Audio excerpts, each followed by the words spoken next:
Assalamualaikum warahmatullahi wabarakatuh. Alhamdulillah alladzi arsala rasulahu bil huda wa dinil haqq liyudhhirahu 'alad dini kullih wa kafa billahi shahida. Asyhadu an la ilaha illallah wahdahu la syarika lah wa asyhadu anna Muhammadan abduhu wa rasuluh alladzi la nabiyya ba'dah. Qala Allah Ta'ala fil Qur'anil 'Azim. A'udzu billahi minasyaitonir rajim. Wa takum minkum ummatun yad'una ilal khair wa ya'muruna bil ma'rufi wa yanhauna 'anil munkar. Ulaika humul muflihun. Al-ayat. Sahabat Kaisar rahimakumullah, tentunya kalimat dakwah ini adalah sebuah kalimat yang sangat mulia, karena kita tahu bahwa umat Islam yang hari ini dikatakan sebagai umat Nabi Muhammad SAW itu ditampilkan di dunia ini terakhir, tetapi kelebihannya adalah dimasukkan ke dalam surga itu awal. Nahnu akhiruna was-sabiquna. Jadi kami ini adalah yang terakhir dan yang paling awal. Itu tadi, terakhir dalam sejarah kehidupan di muka bumi ini, tetapi yang paling awal dimasukkan ke dalam surga. Kenapa? Karena alasannya adalah umat Islam atau umat Nabi Muhammad ditugaskan untuk berdakwah. Lalu apa itu dakwah? Apa itu definisi dakwah? Definisi dakwah. Dakwah itu adalah sebuah aktivitas yang itu menyampaikan risalah, menyeru, mengajak kepada kebaikan, memanggil manusia untuk beriman kepada Allah Subhanahu wa taala, dan agar manusia sesuai dengan yang diinginkan oleh Allah Subhanahu wa taala. Apa keinginan Allah Subhanahu wa taala? Yaitu wa ma khalaqatul jinna wal insa illa liya'budun. Kami tidak menciptakan jin dan manusia kecuali hanya untuk beribadah kepada Allah Subhanahu wa taala. Jadi hakikat dakwah itu adalah mengajak supaya seluruh umat manusia ini hanya menghambakan kepada Allah Subhanahu wa taala. Tidak ada ilah selain Allah. La ilaha illallah Muhammadur Rasulullah. Itu adalah ajakan sebagai seorang dai. Lalu kenapa kita harus berdakwah? Alasan yang pertama adalah bahwa ucapan yang terbaik adalah orang yang berdakwah, sebagaimana ini disampaikan dalam surat Fussilat. Wa man ahsanu qawlan mimman da'a ila Allah wa amila shalihan wa qala innani minal muslimin. Allah bertanya kepada kita semua, wa man ahsanu, siapa yang lebih baik, mimman da'a, daripada orang yang menyeru ila Allah, kepada Allah. Ini ada sebuah pertanyaan retorika atau retoris kepada kita semua. Apakah ada yang lebih baik daripada seorang yang berdakwah di hadapan Allah, kepada Allah? Maka jawabannya tidak ada yang lebih baik. Karena orang yang berdakwah di jalan Allah itu, dia akan senantiasa terus berkeinginan untuk memperbaiki diri. Karena apa yang disampaikan, apa yang diajarkan tentunya harus dirasakan oleh dirinya sendiri. Makanya waman ahsanu qawlan mimman da'a ila Allah wa amila shalihan wa qala innani minal muslimin. Itu adalah alasan pertama kenapa kita harus berdakwah. Alasan yang kedua, kenapa kita harus berdakwah? Ini menjadi pelantara seseorang mendapatkan hidayah ketika kita berdakwah. Lalu ada seseorang yang mendapatkan hidayah melalui perantara kita, melalui ajakan kita. Maka itu sebagaimana dikatakan dalam hadis Nabi Muhammad SAW, khairul laka min humurin na'am. Itu adalah lebih baik daripada apa? Daripada unta merah. Pada saat itu unta merah adalah harta yang paling berharga.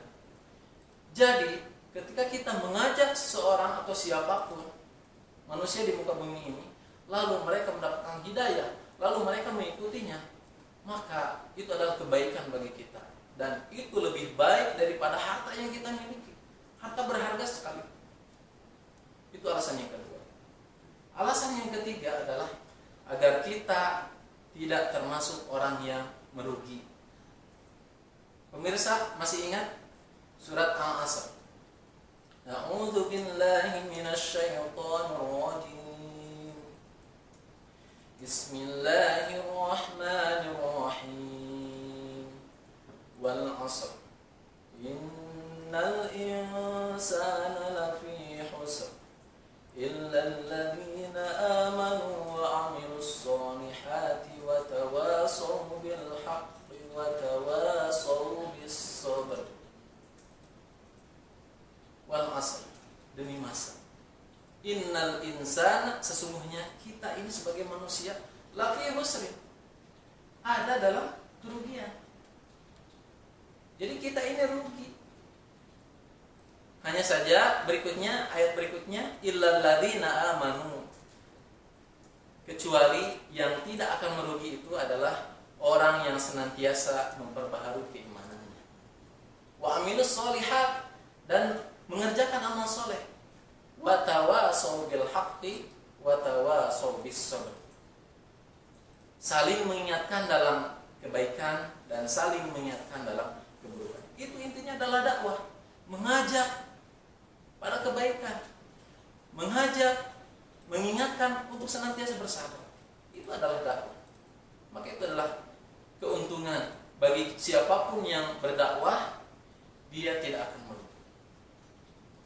Berikutnya yang keempat, kenapa kita harus berdakwah?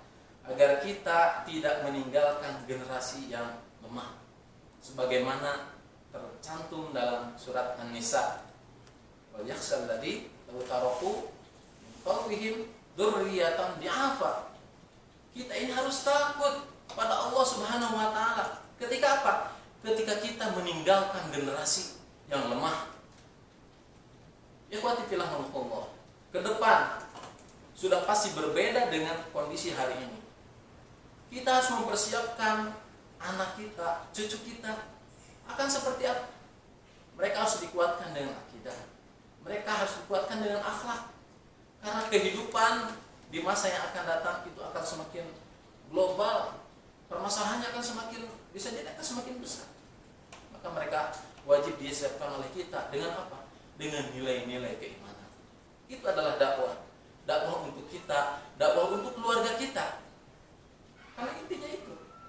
Sebelum kita berdakwah mengajak kepada orang lain, maka perbaikilah diri kita dan perbaikilah keluarga kita, orang di sekeliling. Berikutnya yang kelima, kenapa kita harus berdakwah? Karena dakwah bisa menjadi wasilah keberkahan untuk seluruh umat manusia. Kenapa berkah? Insya Allah ketika kita mengajak orang-orang untuk beriman, mengajak orang-orang untuk melakukan amal kebaikan, itu adalah wasilah untuk keberkahan bagi kita semua, bagi negeri ini. Karena semakin banyak orang yang beristighfar pada Allah Subhanahu wa taala, ingat, wa qul tastaghfiru rabbakum innahu kana ghaffara.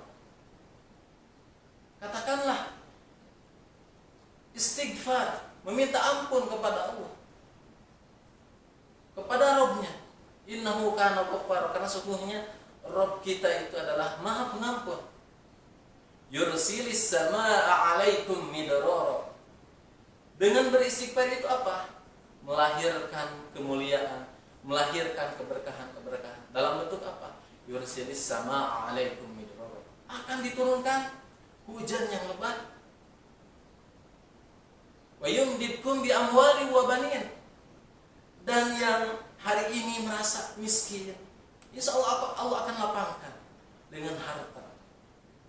yang hari ini belum punya anak, wa banin, Allah akan anugerahkan banin, anak.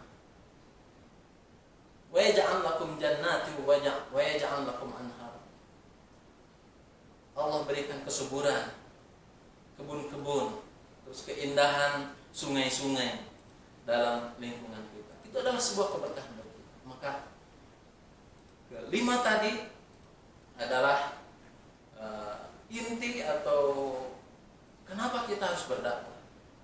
Dan satu lagi, ketika kita meninggalkan dakwah, yang ditakutkan adalah kedoliman merajalela. Wattaqu fitnatan la tusibanna alladziina dzalamu minkum khassah. Ketika kedoliman itu merajalela, kemaksiatan merajalela, yang ditakutkan adalah wattaqu fitnatan. Hendaklah kalian takut dengan fitnah, musibah. La tusibanna alladziina dzalamu.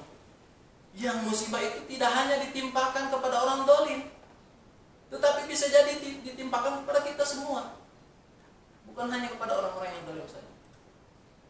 Jadi itu adalah kenapa kita wajib atau harus berdakwah. Berikutnya, ikhwati fillah, lalu siapa yang melaksanakan dakwah ini? Ikhwah, jangan kita berpikir dakwah itu hanya sebatas mimbar. Jangan kita hanya berpikir berdakwah itu adalah tugas ustaz-ustaz, kiai-kiai.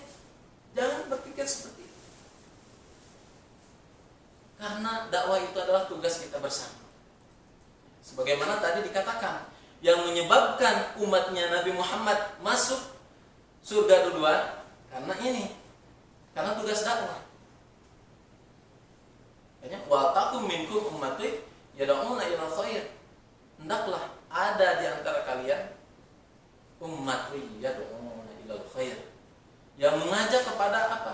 Kepada khair, berdakwah kepada khair. Ya'muruna bil ma'ruf, lalu memerintahkan kepada yang ma'ruf, wa yanhauna 'anil munkar, dan mencegah kepada kemungkaran. Dan ini adalah panggilan kepada setiap umat Islam, kepada setiap muslim yang ada di muka bumi ini. Siapapun, saya, tentunya Kang Atep atau Kang Maulana atau para pemirsa, semuanya punya andil untuk bagaimana kita menjadi seorang dai, mengajak pada siapa? Pada diri kita, pada keluarga kita, dan kepada siapapun lingkungan kita. Semuanya kita ajak. Dengan apa? Dengan yang kita miliki, dengan kemampuan yang kita miliki. Apakah hari ini kita belum bisa berceramah? Ya, jangan kecil hati, karena kita melihat bahwa sahabat Nabi pun tidak semuanya mereka bisa berceramah, tidak semua mereka setingkat ustaz, tetapi di antara mereka ada yang pengusaha, maka mereka berdakwah dengan usahanya itu. Konglomerat, bahkan di antara mereka ada yang tidak dihisab untuk masuk surga. Dengan apa? Dengan harta yang dia miliki. Maka sahabat itu masuk surga tanpa dihisab. Lalu kita seperti apa? Ada yang jadi OB, CS mungkin ya, ada yang jadi guru, apalagi ini jadi guru. Silakan dengan keguruannya itu memberikan inspirasi kepada anak didiknya, memberikan tauladan yang baik. Itu adalah dakwah. Yang menjadi penyiar radio seperti Kang Maulana, maka suaranya itu, ucapan-ucapannya itu, kata-katanya itu bisa diarahkan untuk dakwah. Yang ahli IT, silakan. Yang menjadi dokter yang bisa mengajak pasien-pasiennya mengenal Allah Subhanahu wa taala. Misalkan ketika ada yang datang pasien ke dokter tersebut ya, lalu dokter itu menyampaikan, ya obat ini hanya sebagai wasilah saja, yang menyembuhkan adalah Allah Subhanahu wa taala. Itu adalah dakwah. Belum lagi dokternya adalah dokter yang soleh, misalkan. Itu adalah dakwah. jadi dokter, yang jadi insinyur, semuanya bisa memberikan andil untuk menjadi seorang